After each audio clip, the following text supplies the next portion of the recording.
Sweetie, this is too big for you, Margot said, her voice dripping with faux concern as she pushed my project folder aside. The board needs someone with more pedigree for this level of investment. Fortunately, my daughter just graduated with her MBA. Perfect timing. I stared at her, the blood rushing to my ears, making everything sound distant and muffled. 9 months of work, gone, just like that. But I built this from nothing, I whispered, my voice barely audible in the gleaming conference room. Those 7 investors are meeting with us next week because of my pitch. Kaida, she sighed, like I was a child who couldn't grasp simple math. Investors care about credentials. My Olivia brings the right background. Harvard Business School opens doors you can't even see. She smiled, revealing perfect teeth that had never known struggle. Look on the bright side. You can support her team with the administrative details. You're good at that. The $5 million project I had created from scratch, the one that had kept me working until 3 a.m. for months, was being handed to someone who'd never even worked a day at our company until yesterday. You're right, I said quietly, gathering my things. This is too big for me. Margot looked surprised at my easy surrender, then pleased. She hadn't expected compliance. As I walked toward the door, she called after me. We'll need those investor contacts by end of day. Email them to Olivia directly. I didn't look back. I didn't slam the door. I just left. Before I continue with what happened next, thank you for listening to my story today. Drop a comment letting me know where you're tuning in from. I always love knowing who's out there. My name is Kaida Lin. I'm 32, and until 9 months ago, I was the executive assistant to Margot Powell, chief strategy officer at a growing financial technology company. What Margot never bothered to learn was that before becoming her assistant 4 years ago, I'd spent 6 years building automation systems for investment banks in Singapore. I wasn't just her calendar manager. I was a talented developer who couldn't afford to finish my computer science degree when my father got sick. But Margot only saw the current title on my business card, executive assistant. To her, I existed to order her lunch and manage her schedule, not to have ideas of my own. The irony? I never would have created the project if not for her negligence. It started when Margot missed an important deadline for a market analysis report. The board was expecting recommendations for expanding our services to small businesses, a potential new revenue stream. But Margot was too busy planning her daughter's graduation party to complete it.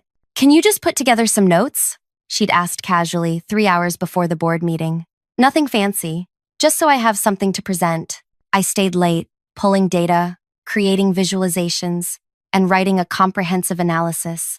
I wasn't doing it for her. I was doing it because I cared about the company. When I handed her the report, she barely glanced at it before walking into the boardroom. An hour later, she emerged beaming.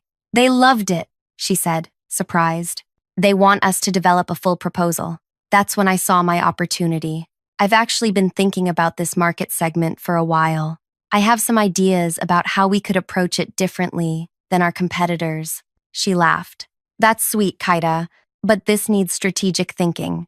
Just keep handling the administrative side. For 2 weeks, I watched as Margot struggled to develop the concept further. Board members kept stopping by, asking for updates on that brilliant small business proposal. Each time, she offered vague answers about exploring various avenues. Finally, late one Friday, when everyone had left, I placed a detailed implementation plan on her desk with financial projections, technical specifications, and a market entry strategy. Then I waited. Monday morning, Margot burst into my cubicle. "Where did you get this?"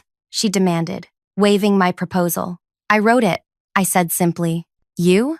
She stared at me like I'd claimed to have invented electricity. "Why would you do that?" "Because I care about this company," I said.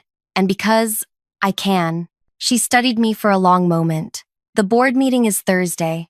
I can't develop something else by then." I knew what that meant. She was going to use my work, but I also knew she'd never admit it was mine. "Fine," she finally said. "You can develop this on the side. But your regular duties come first." That was the beginning. For months, I worked double shifts, handling Margot's everyday needs during office hours, then building my project nights and weekends.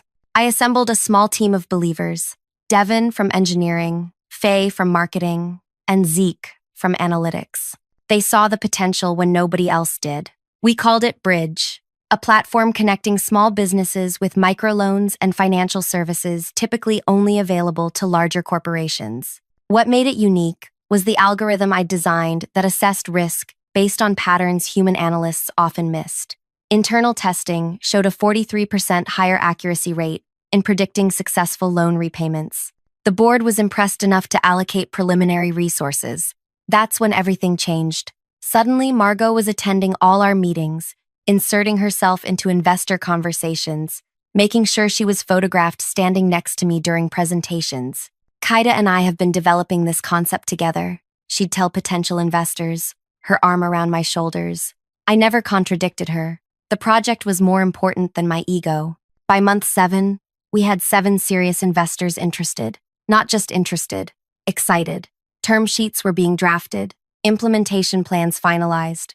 Bridge was going to revolutionize small business lending, and it was going to generate significant revenue. Then Margot's daughter, Olivia, graduated from Harvard. Looking back, I should have seen what was coming.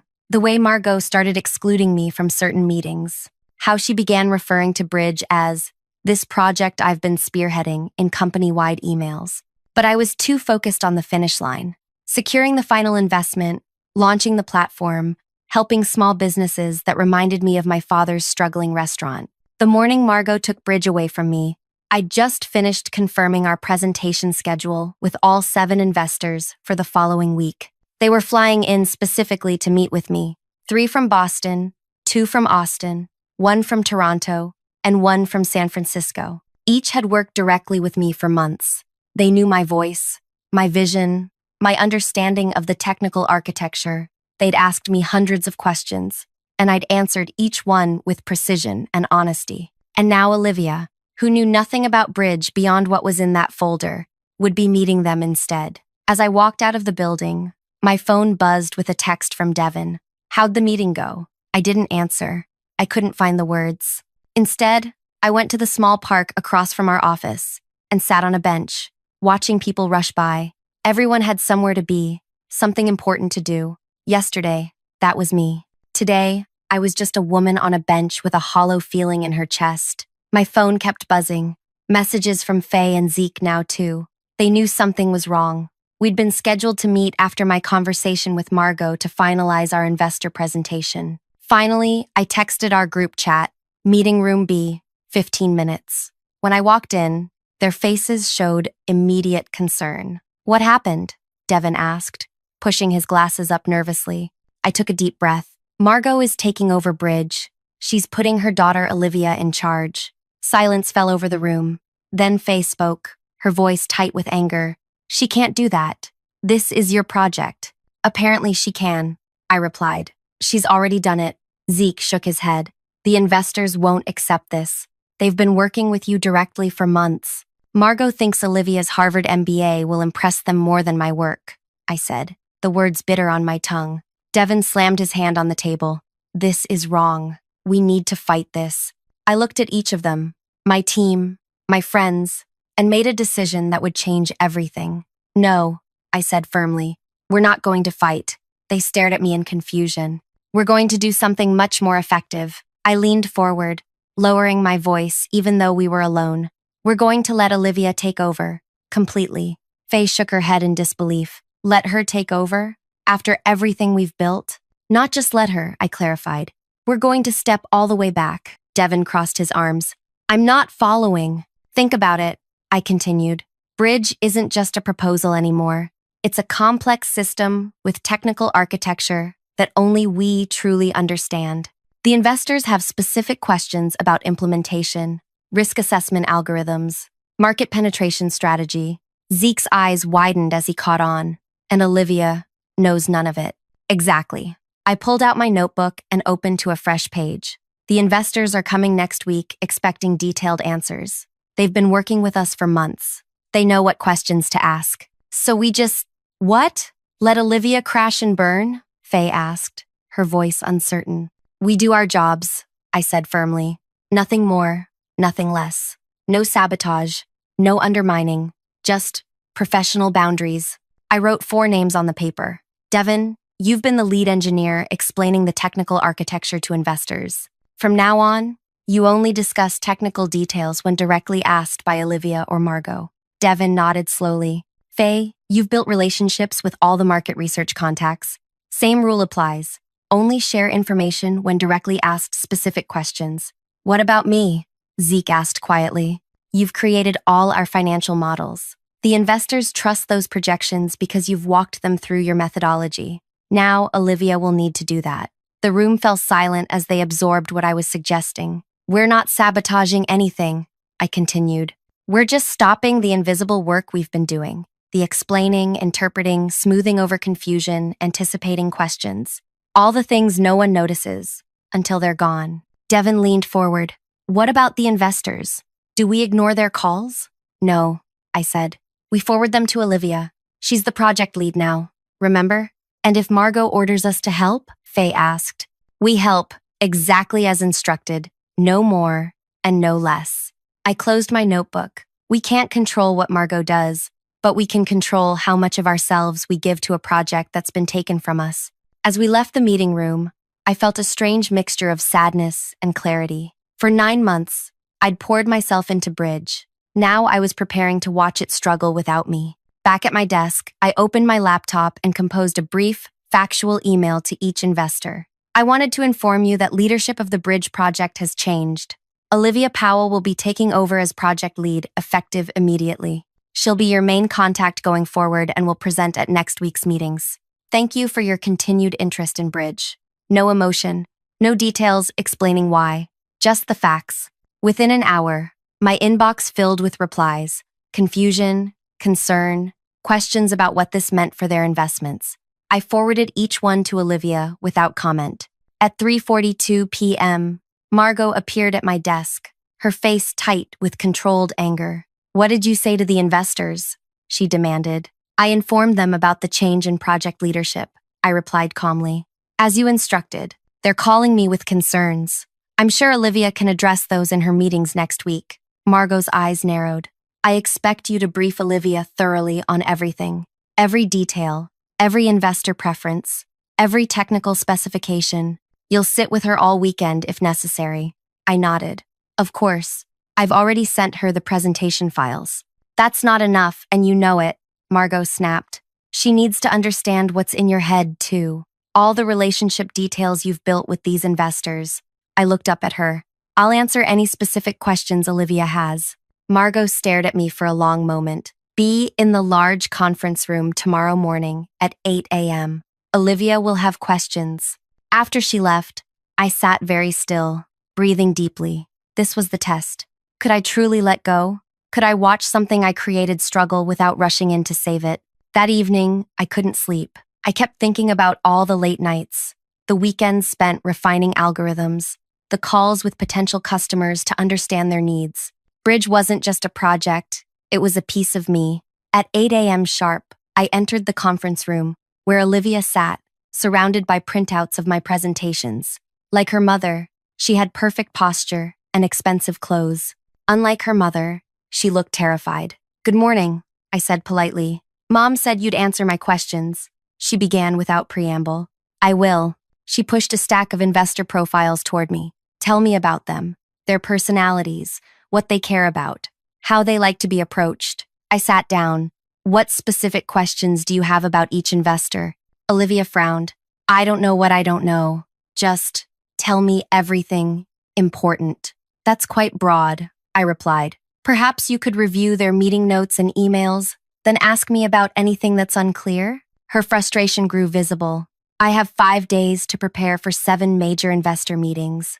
I don't have time to dig through months of correspondence. I understand it's a challenging timeline, I said neutrally. What would help you most right now? She gestured vaguely at the papers.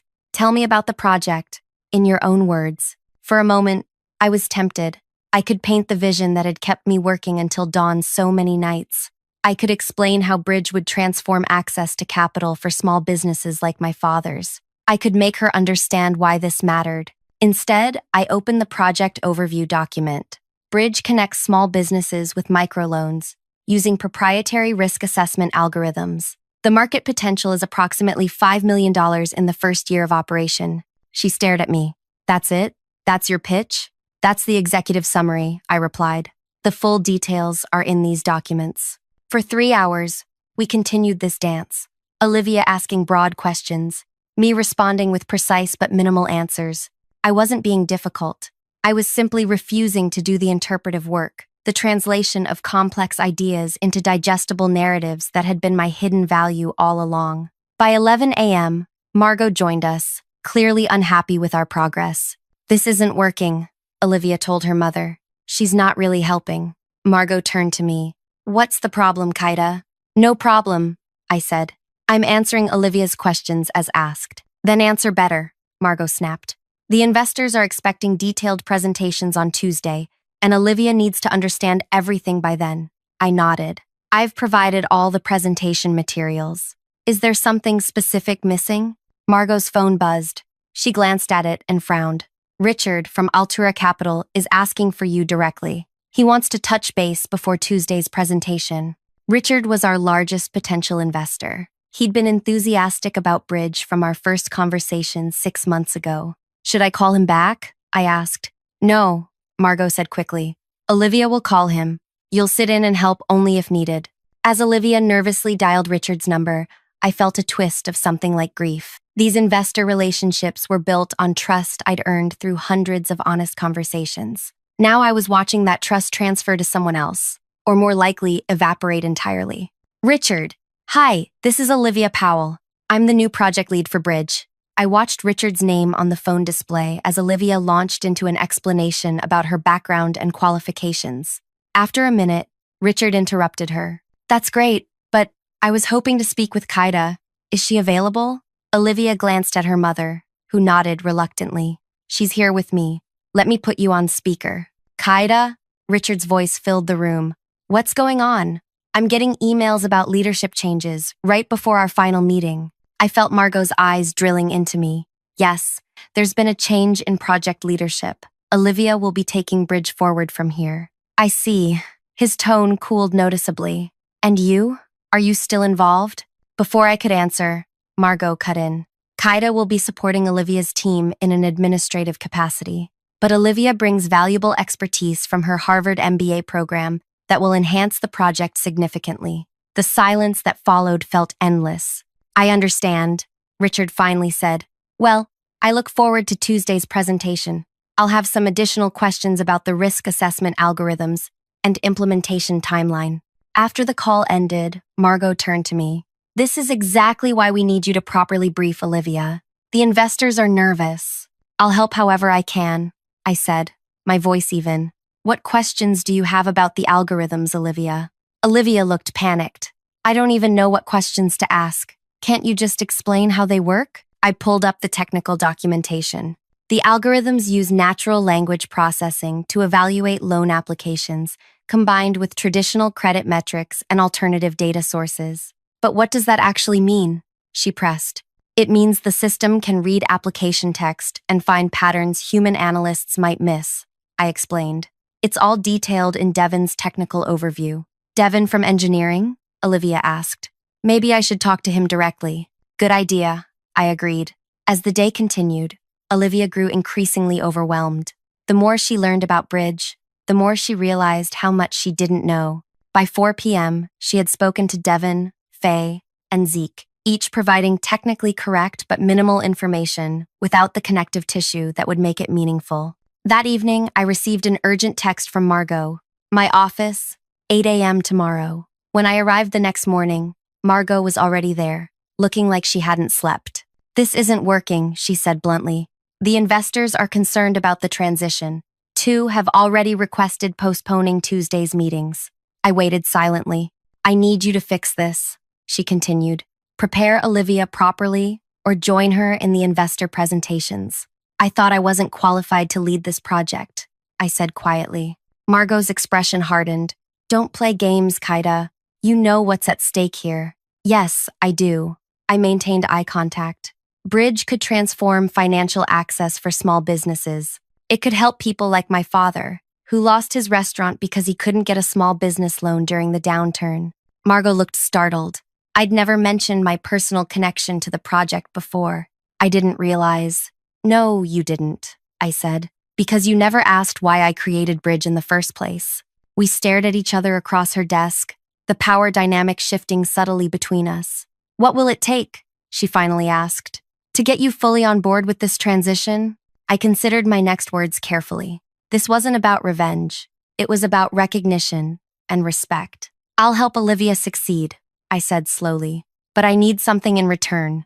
Margot leaned forward. Name it. Project attribution, I said. My name stays on Bridge as founder and lead architect. In writing, Margot's mouth tightened. Olivia needs to establish credibility. She can be the project director, but my work, my creation, needs to be acknowledged. I leaned forward slightly. This isn't negotiable. Fine, she conceded after a moment. Your name stays. What else? I join the investor meetings, but only to introduce Olivia and answer technical questions she can't. That sounds reasonable. Margot relaxed slightly. And you'll properly prepare her beforehand? I'll do my best, I said carefully. But Bridge is complex. There's only so much someone can absorb in 4 days. Harvard education or not. Margot nodded, seemingly satisfied with my apparent surrender. Start immediately. The investors arrived Tuesday morning. Over the next 4 days, I worked with Olivia, explaining Bridge's architecture, the investor personalities, the market strategy. To her credit, she was intelligent and hardworking, often staying past midnight trying to absorb everything. But it was like teaching someone to perform surgery after reading a medical textbook, theoretical knowledge without practical experience. The investors might ask about implementation timelines. I warned her Monday evening, specifically, how quickly we can integrate with existing banking systems. Olivia sighed, rubbing her temples. And what's the answer? It depends on whether they want the standard API package or the custom integration. Which is better? She asked. Neither.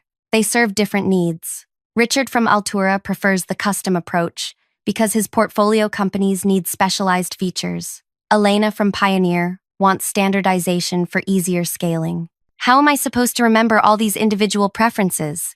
Olivia groaned. You're not, I said simply. That's why relationships matter. These details come from months of conversations. She looked at me, a new understanding in her expression. This is what you've been building all along, isn't it? Not just the platform, but the relationships. I nodded. Bridge isn't just code. It's trust. For the first time, I saw genuine regret cross her face.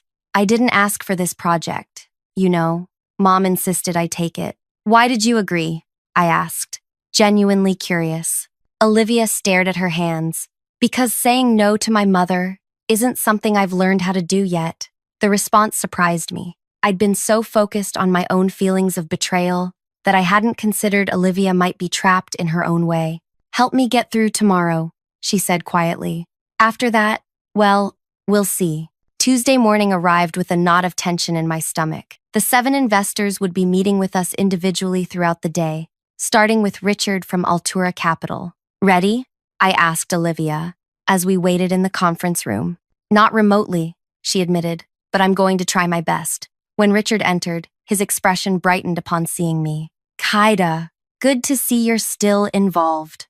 Good morning, Richard, I replied professionally. As mentioned, Olivia Powell will be leading Bridge going forward. I'm here to facilitate the transition and answer any technical questions. Richard's smile dimmed slightly as he turned to Olivia.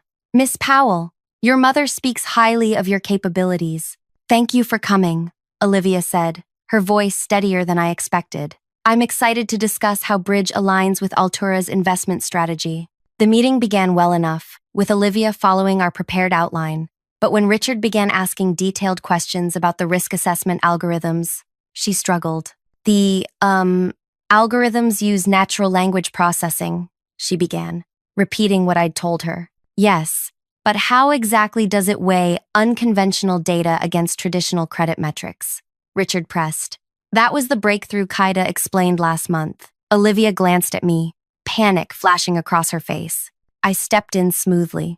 The weighting is dynamic, Richard. It adjusts based on industry-specific factors, which addresses your concern about seasonal businesses. Exactly what I wanted to hear. Richard nodded. And the implementation timeline? We've prepared 2 options, I said before Olivia could respond.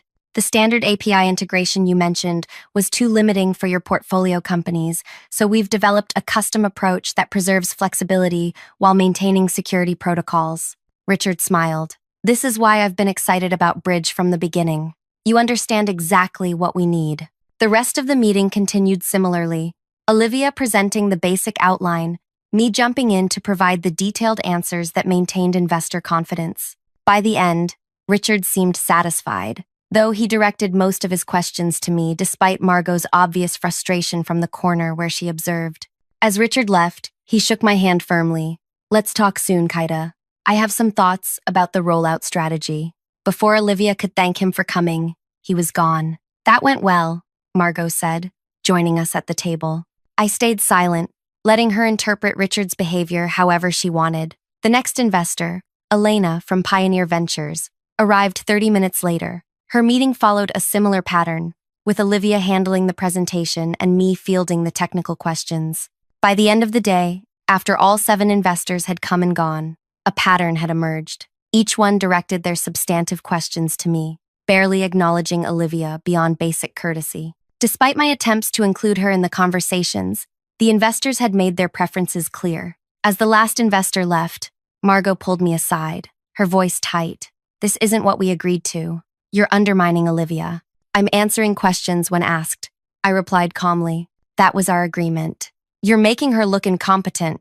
I'm not doing anything except being honest with people who are considering investing millions in our company. Margot stepped closer, lowering her voice. Fix this.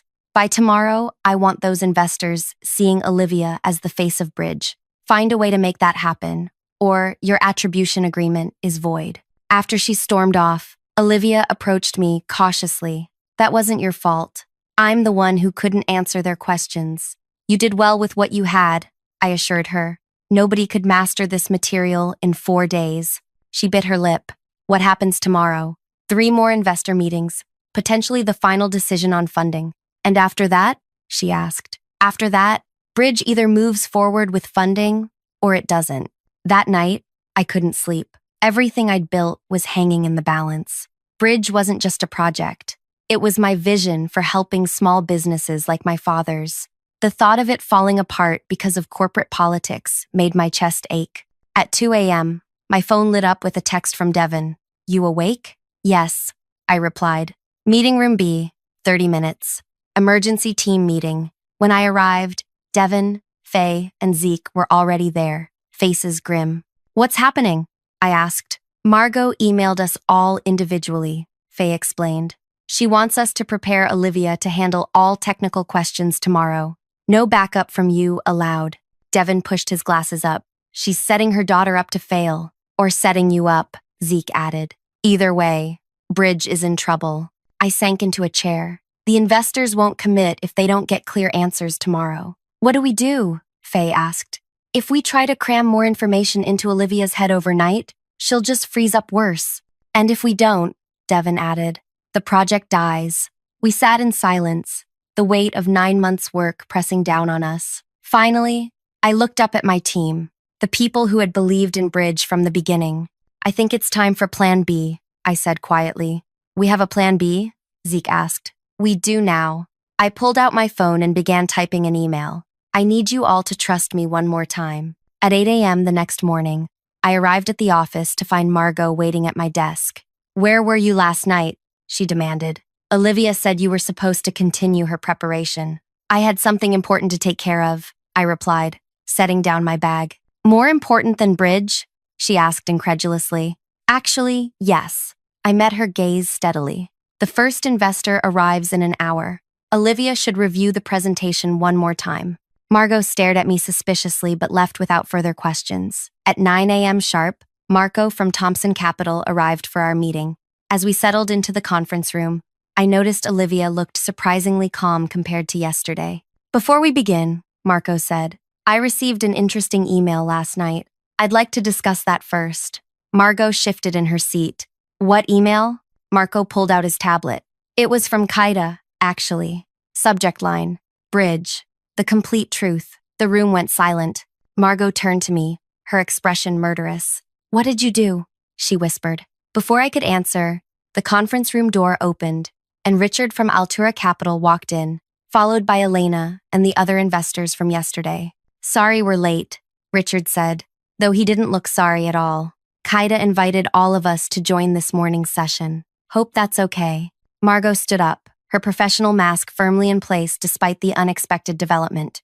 "Of course, we're happy to accommodate all of you together, though this is unusual." Richard took a seat. "So, is receiving an email at midnight detailing exactly why a project's leadership changed days before funding decisions?" "I can explain," Margot began. "No need," Elena interrupted smoothly. Kaida's email was quite thorough. 9 months of development, original concept, technical architecture, investor relationships, all her work. "With help from her excellent team," Marco added, nodding to Devin, Faye, and Zeke, who had quietly entered and were standing at the back of the room. Margot's face flushed. "This is highly inappropriate. Kaida has clearly violated company confidentiality." "By sharing facts?" Richard asked. Nothing in her email disparaged the company or anyone in it. She simply outlined her contributions to Bridge and explained the recent transition, and proposed an alternative structure, Elena added with a slight smile. Margot went very still. Alternative structure? All eyes turned to me. I took a deep breath. The moment I had been building toward had arrived. "Yes," I said calmly. "An alternative structure." I stood and moved to the head of the conference table where Olivia was seated. She gave me a slight nod and moved aside, not retreating completely, but making space. "Last night," I began, "I sent an email to all 7 investors detailing my history with Bridge, from concept creation through development to yesterday's meetings. I didn't disparage Margot or Olivia. I simply provided context about the project's origin and recent transition." Margot's knuckles whitened around her pen. "That information was internal and confidential." "Actually," Marco interjected, "nothing in Kaida's email contained proprietary technical details. She outlined her contributions without revealing protected intellectual property." "The email concluded with a proposal," Elena added, turning to Margot. "One I found quite compelling." I opened my laptop, connecting it to the room's display. Bridge was always meant to change how small businesses access capital. That mission hasn't changed. On screen, I pulled up a new company structure, different from anything we'd presented before. "What is this?" Margot demanded. "The future of Bridge," I replied calmly. "A separate entity, independently funded, with its own leadership structure." Richard leaned forward. "We've discussed this concept with our respective investment committees this morning. All 7 of us are interested in funding Bridge as a standalone company, rather than a division of your current organization." "That's impossible," Margot stammered. "The intellectual property belongs to the company." "Actually," Devin spoke up from the back of the room, "the core algorithm was developed using open-source frameworks, and the business model is novel but not patentable. The only proprietary elements are the integration interfaces, which we've redesigned from scratch over the past 8 hours. Faye stepped forward. "The market research and customer relationships were built through Kaida's personal network, not company resources. And the financial models," Zeke added, "were created using publicly available data, not internal company information." Margot turned to me, her voice dangerously quiet. "You planned this all along." "No," I answered honestly. "This was Plan B, created last night after you made it clear you'd rather sink Bridge than let me remain involved on my own terms." The room fell silent as Margot absorbed the implications. Her gaze shifted to Olivia, who hadn't spoken a word since the meeting began. "Olivia, tell them this is absurd," Margot demanded. To everyone's surprise, Olivia straightened her shoulders and looked directly at her mother. "Actually, I knew about this. I helped them prepare it last night." Margot's face went from flushed to pale in an instant. "You what?" "I realized something yesterday," Olivia continued, her voice gaining strength. "I was placed in a position where failure was inevitable, not because I lacked capability, but because I was being used as a tool to take credit for someone else's work." She glanced at me. "That's not the career I want." "The new structure includes a role for Olivia," I explained, advancing to the next slide. "As Director of Client Relations, a position aligned with her actual skills and interests, not one chosen to serve someone else's agenda." Elena smiled. "We were particularly impressed by that detail." It shows maturity and a true understanding of effective leadership, placing people in positions where they can excel rather than where they serve political purposes. Margot stood abruptly. This meeting is over. You're all fired. Kaida, Devin, Faye, Zeke. Security will escort you from the building. That would be unwise, Richard said mildly, considering all 7 of us are prepared to withdraw our investment interest entirely if that happens. You can't seriously be supporting this coup, Margot sputtered. We're supporting the team that created Bridge, Marco corrected, the team that understood the vision and built something valuable. And what about you? Margot turned to Olivia, betrayal evident in her voice. After everything I've done to position you? Olivia met her mother's gaze. That's the problem, Mom. You've been positioning me my entire life. Harvard, this company, this project. You never asked what I wanted. And what exactly do you want? Margot asked coldly. To earn my own success, Olivia replied simply. To learn from people like Kaida, who build things that matter, not just grab credit. The conference room door opened again, and the company's CEO walked in, looking concerned. What's going on here? I've got 7 major investors texting me directly. Richard stood. Perfect timing.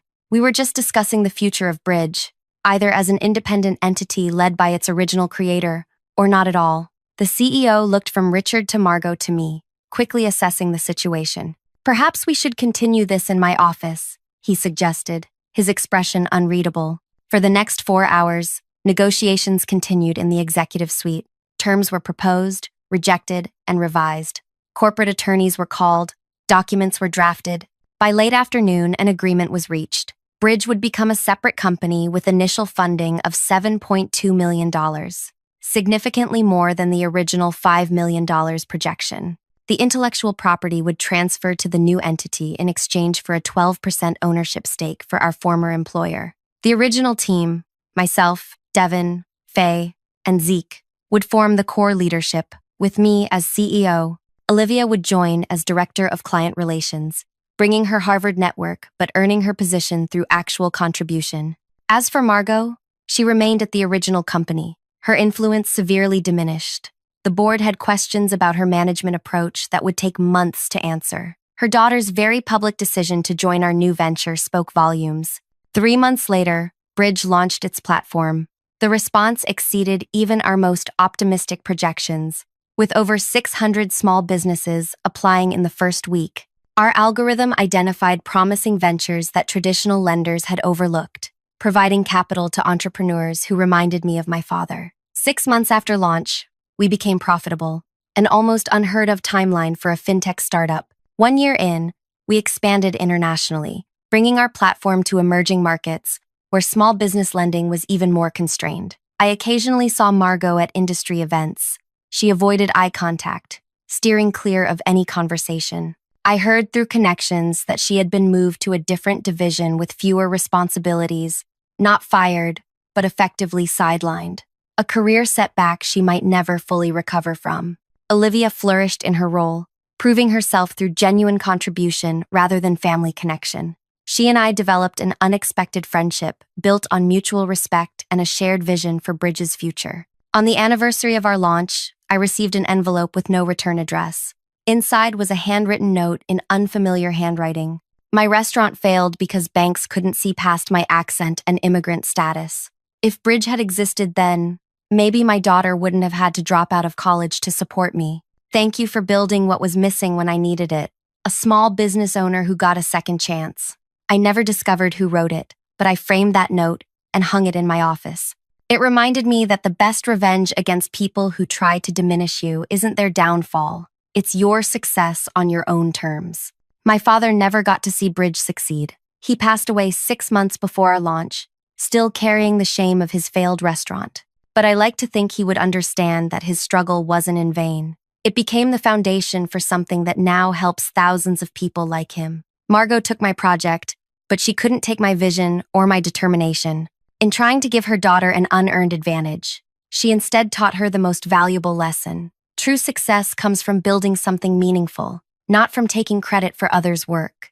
The $7.2 million that launched Bridge has now grown into a company valued at over $100 million. More importantly, We've funded over 10,000 small businesses that traditional banks rejected, creating jobs, revitalizing communities, and giving entrepreneurs second chances. That's worth more than any revenge could ever be. If you've made it this far in my story, I want to thank you for listening. Life doesn't always give us perfect justice or Hollywood endings, but sometimes, if we stand firm in our value and refuse to be diminished, we create something better than what we lost. If this story resonated with you, please leave a comment about a time when you stood up for yourself or your work. Your experiences matter, and they might just inspire someone else facing a similar challenge. Remember, the best response to someone underestimating you isn't to prove them wrong, it's to prove yourself right.